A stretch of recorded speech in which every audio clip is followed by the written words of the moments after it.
All right, welcome back, you curious minds. Ready for another deep dive. Today we're going deep, really deep, into chapter 15. Always exciting to plunge into a new chapter. Where are we headed this time? Well, get this. Sleep. Sleep. That sounds, well, a bit passive for a deep dive, doesn't it? We all sleep. Exactly. And that's what makes this so interesting. It seems simple, but this chapter blows the lid off all those assumptions we have about sleep. It's not just about clocking enough hours. Oh, I'm intrigued already. So, what's the big reveal? What's so special about sleep according to chapter 15? Brace yourself, because it's all about understanding the power of sleep to renew, literally renew, your life and health. And the source material even emphasizes that it's about doing this in a natural, normal, and perfectly healthy manner. Natural, normal, and perfectly healthy. Okay, I'm hooked. Let's unpack this. What's the foundation here? Why is sleep so crucial for this renewal process? Well, right off the bat, the chapter dives into the fundamental importance of sleep, stating that our vital power is actually renewed during this time. Renewed? Yeah. So it's not just about resting or recharging. Not just recharging, it's more like, think of it as your body going into this amazing restorative mode, almost like hitting a reset button on your system every night. That actually makes a lot of sense. I mean, we all know how groggy and depleted we feel when we don't get enough sleep. Exactly. And the chapter hammers this home by pointing out how universal this need for sleep really is. It's not just us humans, it's animals, reptiles, even insects and plants. They all have these regular periods of rest and inactivity. Huh, I never thought of it that way. So it's not a human thing, it's a life thing. It's woven into the very fabric of life itself.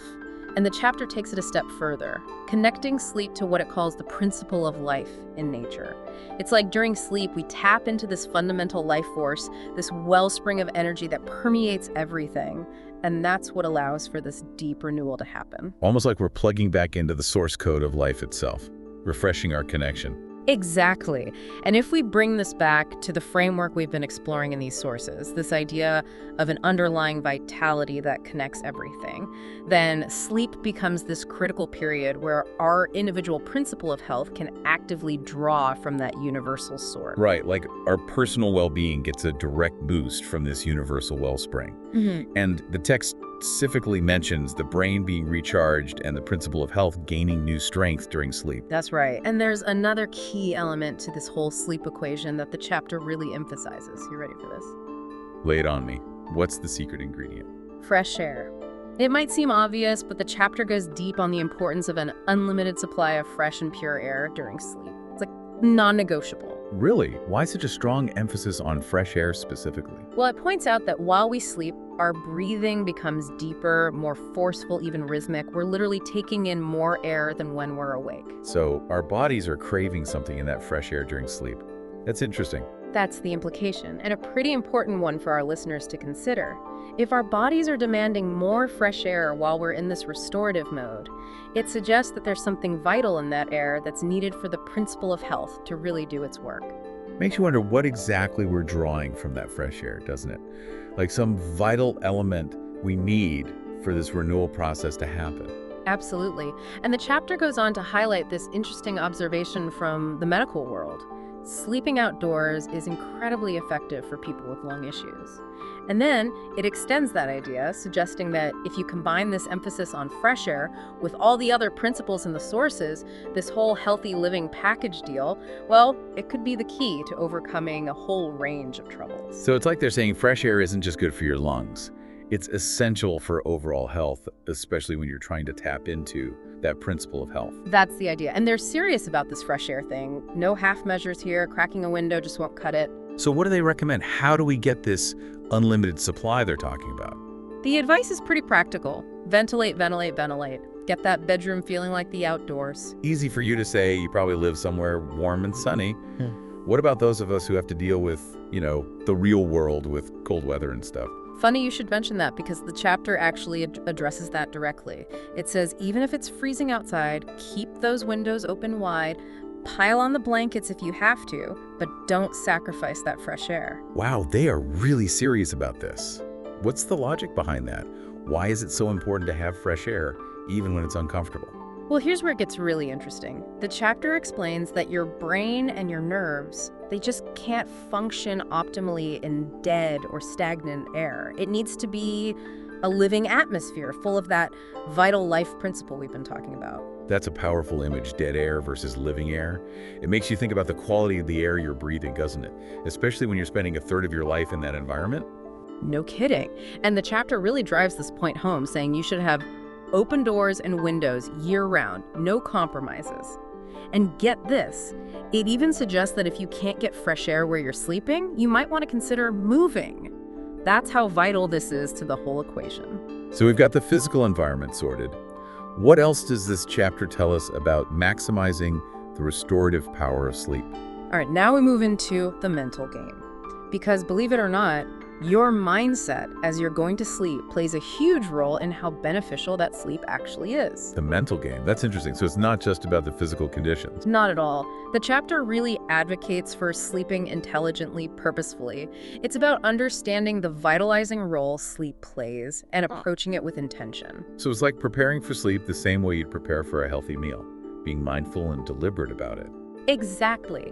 And they suggest lying down with the thought that sleep is this infallible vitalizer. It's about going to sleep with complete confidence that you'll wake up feeling refreshed and energized, that your strength will be renewed. That's such a powerful shift in perspective. Instead of dreading sleep or worrying about not getting enough, you're actively embracing its restorative power. And they even take it a step further, recommending a specific mental attitude for optimal sleep: gratitude. They suggest going to sleep with a heart full of thanks, particularly giving thanks to God for setting you on this path toward perfect health. That's fascinating. Why focus on gratitude specifically? Well, the chapter describes this bedtime prayer of Thanksgiving as a way to consciously connect your own principle of health with its source, that universal vitality we've been talking about. So it's like by focusing on gratitude, you're actively aligning yourself with that force for healing and renewal, even while you're unconscious. That's the idea. It's about tapping into a power greater than yourself to amplify the benefits of sleep. But let's face it, sometimes sleep doesn't come easily. What about those nights when you just can't seem to drift off? Oh, I think we've all been there. Staring at the ceiling, counting sheep, the whole 9 yards. What does the chapter say about insomnia? You know what? It says don't worry about it. Really? Just like that. Seriously? It explicitly says don't get anxious or frustrated about sleeplessness. Instead, it suggests using that wakeful time to reinforce your conception of health. So instead of getting all worked up about not sleeping, you should focus your mind on the idea of health and well-being. Exactly. They recommend meditating with thankfulness for all the good things in your life, continuing to breathe deeply and rhythmically, and just maintaining this unshakable confidence that sleep will come eventually. It's almost like a mental jujitsu move, turning that anxiety about insomnia into an opportunity to further cultivate your principle of health. It's pretty ingenious, right? And the underlying principle here is that insomnia, just like any other health issue, will eventually yield to the power of the principle of health if you're consistently creating the right conditions for it to thrive. It's about trusting in the body's innate ability to heal and restore balance. Exactly. And the chapter ends with this incredibly reassuring message. Embracing these natural ways of living, including sleeping according to these principles, isn't a burden. It's actually the easiest and most enjoyable path you can take. So it's not about striving or forcing anything. It's about aligning yourself with these natural principles and letting them guide you toward health and well-being. And they're clear about the payoff.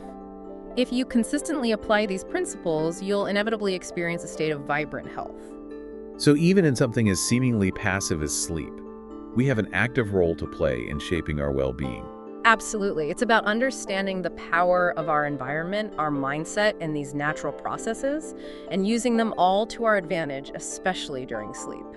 So, as we resurface from this deep dive into Chapter 15, let's bring those key takeaways into focus. Let's do it. What are the biggies our listeners should remember?